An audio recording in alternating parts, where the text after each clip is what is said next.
бодрого, доброго, ободряющего.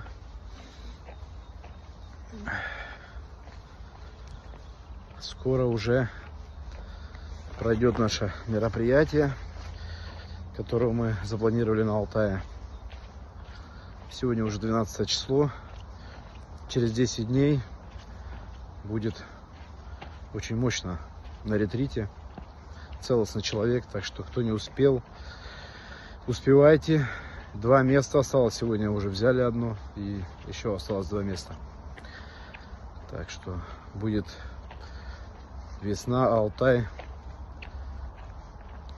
Весной все расцветает, так что